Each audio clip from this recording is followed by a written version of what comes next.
Good afternoon. Hi, this is very awkward, but this is exciting. My name is Julia Wall. I'm the head of school at Stuart Country Day. I'm the new head of school, and we are bringing you this series called Greater Goals for Girls, and I'm really excited about it. I want to tell you a little bit about its inception. Though I'm new to Stuart, I started in July. I spent the better part of the year learning about Stuart and mostly learning about Stuart through its leadership team and its parents and its students. And I remember one statement that stuck with me, which was actually a student that said, Ms. Wall, Stuart just has greater goals for girls. And I just thought that that was a really inspiring and interesting statement. And I was eager to explore that more. And so I thought that we would do that out loud to you in this spirit, in this series, which I think we have about 7 different Fridays where we come to you with different leadership team members to talk a little bit about what we mean by greater goals for girls. And so we promise to be brief. We promise to hopefully be helpful.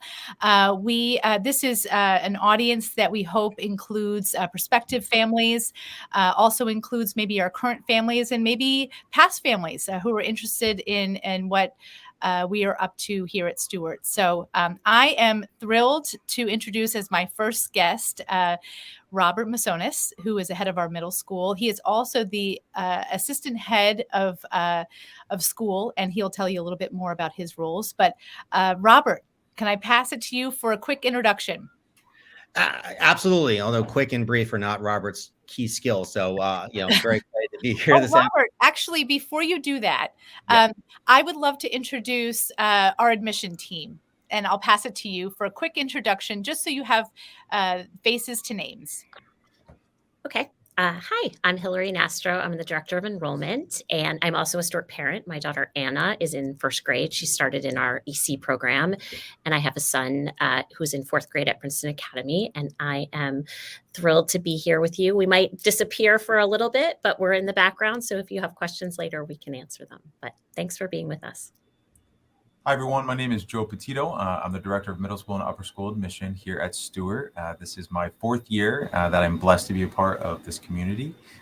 So I look forward to, speaking with you later as well and answering any questions that you might have regarding our school and the middle school and upper school. Thank you. Okay, Robert.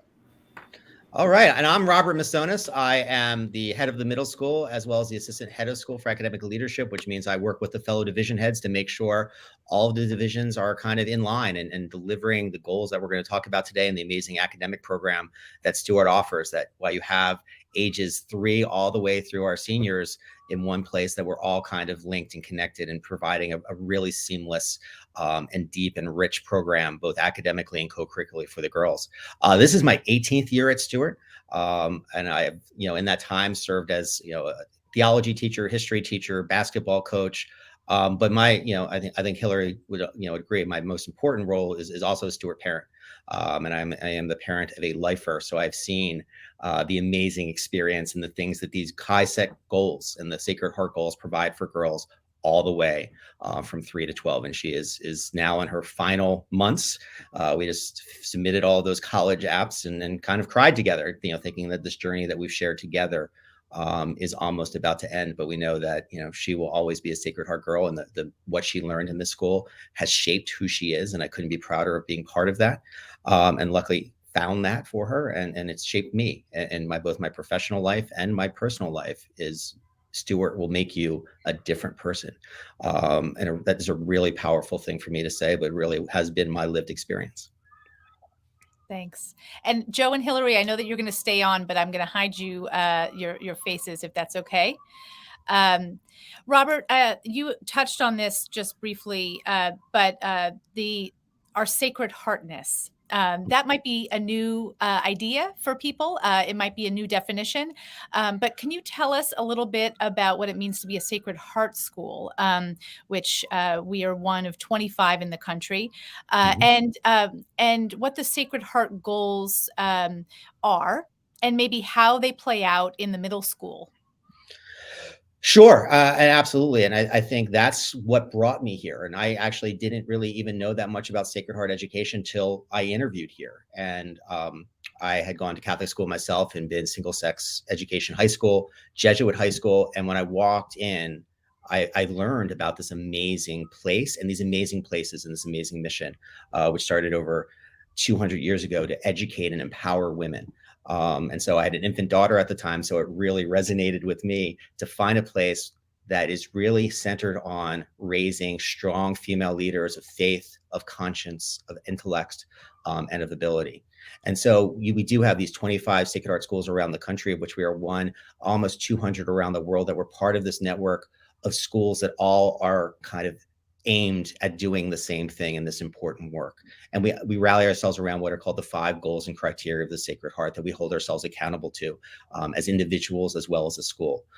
So the first goal is schools of the Sacred Heart educate to a personal and active faith in God. And while we're a Catholic school, we are open to all faiths.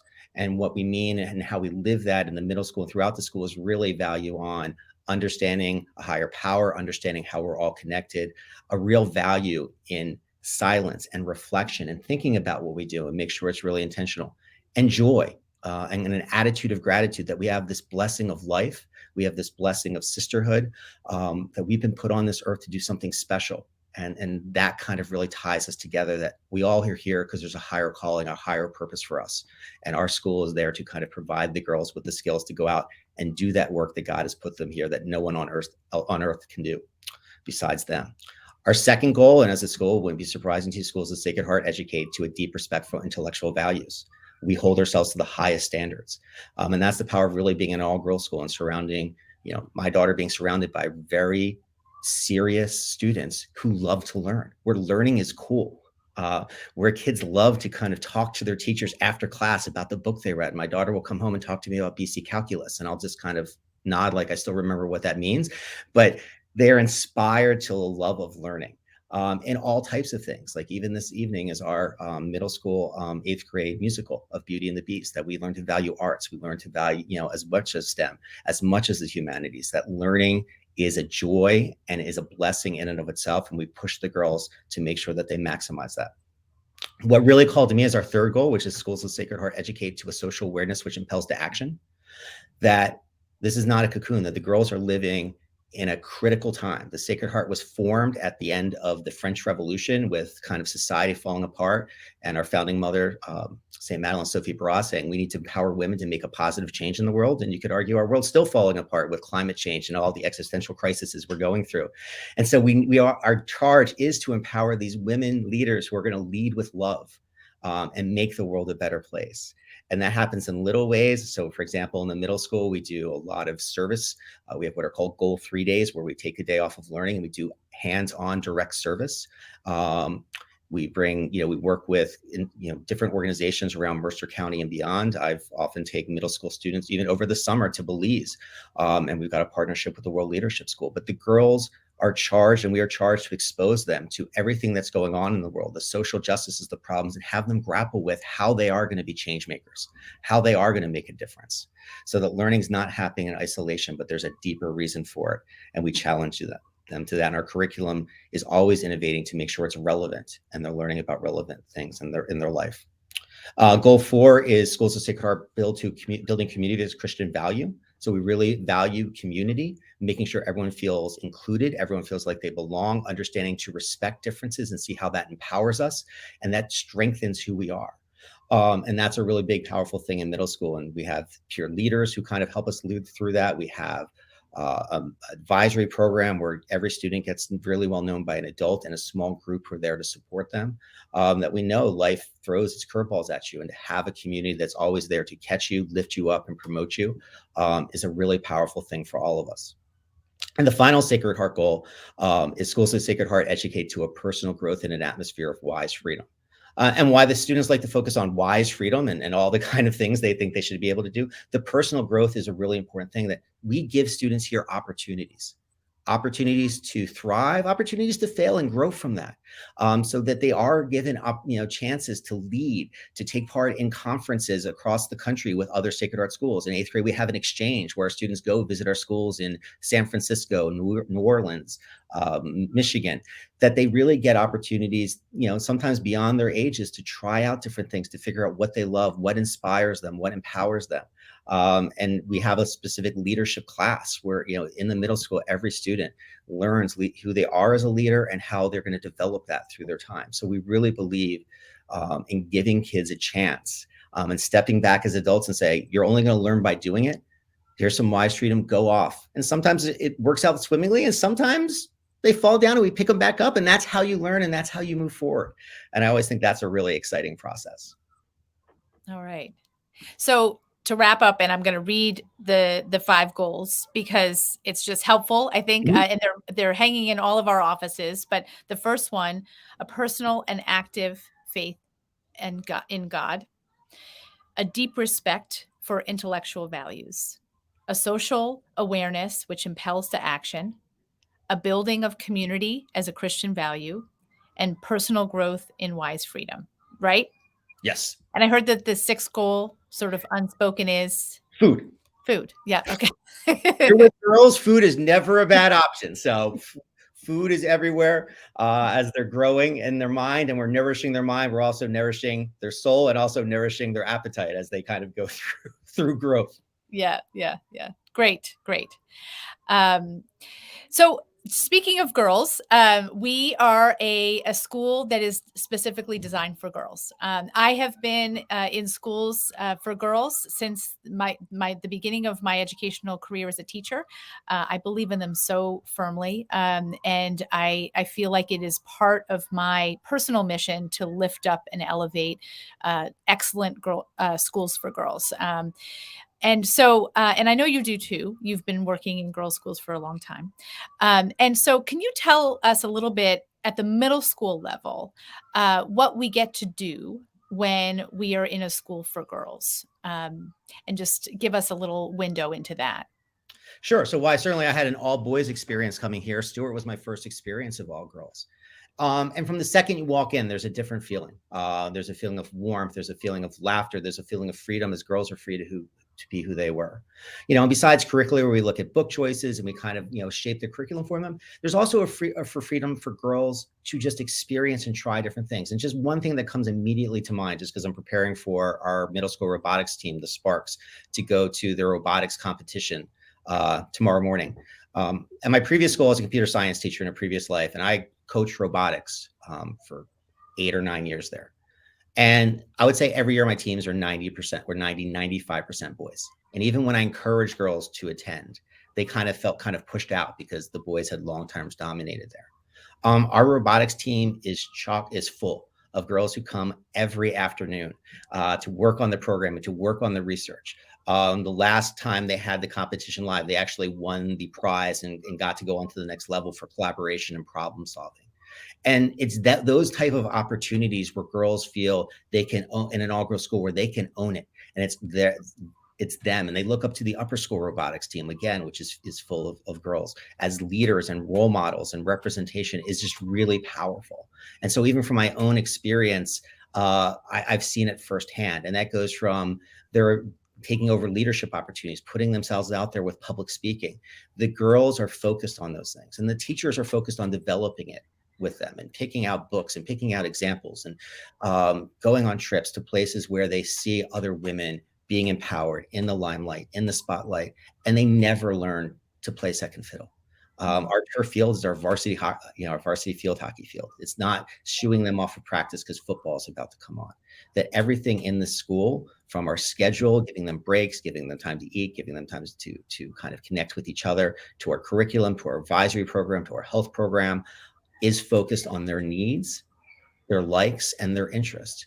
And to me, that's really powerful, especially at the middle school level, where the research shows this is exactly the time when we kind of girls leave the STEM funnel.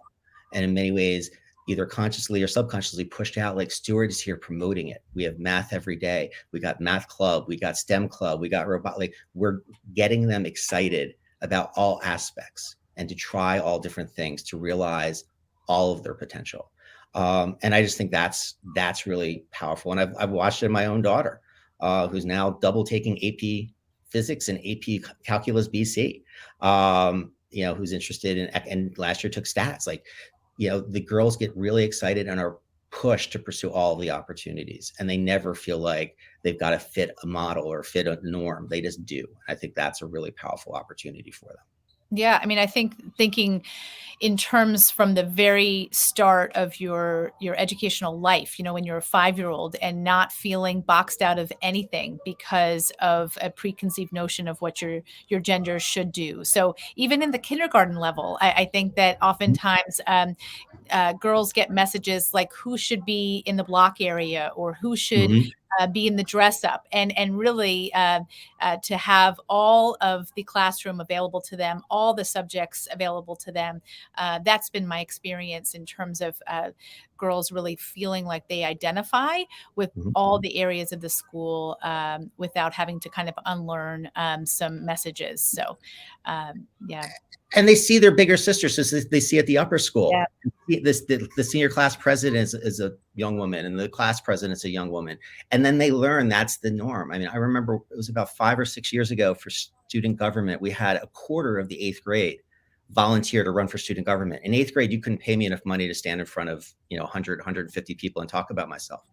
At the same day, like the University of Pennsylvania was having their student government elections, and they had 10 candidates, and they were all men. And I think that says something about how an all-girls school feeds the confidence to put yourself out there, to be a risk taker, to kind of try something new, because they're supported by all their friends. They're encouraged. And I think that's just really exciting and a powerful place to be. One of the student comments that I love is one older student saying to a younger student, sometimes you have to walk with your own mic.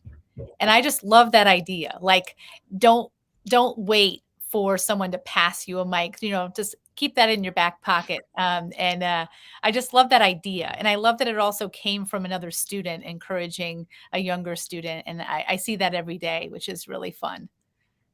Yeah. Well, I love your stories that you'll have girls just walk into your office and start talking to you about how things are going. Like, that's a neat place to be, where you feel comfortable to go speak to your head of school and just have a conversation. But you feel, I went to an all boys high school. I was scared to ever go even close to the principal or head of president's office. So like, for our girls to have that space just shows how comfortable they are. And then we talk to our graduates, and like, they're so amazed that they go into these classroom discussions, they're sharing all these ideas, and they have like their roommate or their friends who they were talking at breakfast and have all these ideas, and they're not sharing.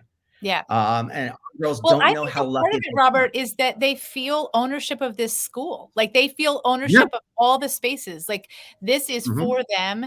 This is designed for them, and they are leading it. We're here in support of them, but I think that they don't see, and this is not a sign of disrespect. This is a sign of agency, I think, for them to feel like they can float in and out of all spaces, that they can go to any adult and ask for support, or feel like they have something to contribute. And it's really, it sends a powerful message, I think, to the younger kids watching, for sure. Yeah. Well, it's social awareness, which impels action at the local level. Like, they want action. They want to move forward. They are always striving in themselves to do better, and for us to kind of help the school do better. And I think that's a really exciting place to be. There's no inertia. There's always this drive of how can we further or better fully live the goals. And having students on board with those conversations are really exciting as well. Yeah. All right. So before we close, can you give us a little snapshot of what's happening in the middle school right now? Well, I already hit on two things. So if anyone's around, 7 p.m. tonight in Corunum, which is our main theater space, we are having a production of Beauty and the Beast, which is outstanding. And so if you are in the Princeton area, please feel free to come by. We've got our robotics team, and this is the big end of our first trimester. The 6th grade just recently finished a project-based learning unit where we kind of work on a big question, and they were looking at water. And earlier they had kind of read A Long Walk to Water, looking at world water scarcity, and did some projects on that. And now we're working to kind of get us certified as a clean water school and doing some research on that. So there's always something happening before we head off to Thanksgiving break and then go through the awesome 3 weeks of school before Christmas, which at Stuart is a really remarkable place. But we're really coming to the end of the trimester. You've got students wrapping up papers, independent reading projects. But I think the big thing everyone's really excited about tonight, and then our robotics team competition tomorrow. Great, great. All right. So the promise was that we would keep it brief. So I'm going to stick to that. But I want to thank Robert for being here. And I want to thank folks that were able to join us. And I hope that it was helpful. And I also hope that you continue to tune in for these quick snapshots of Stuart in action. I think we try to meet every Friday at 12 o'clock for 15 to 25 minutes. And we hope to see you soon. Bye-bye. Have a great day. Have a great weekend.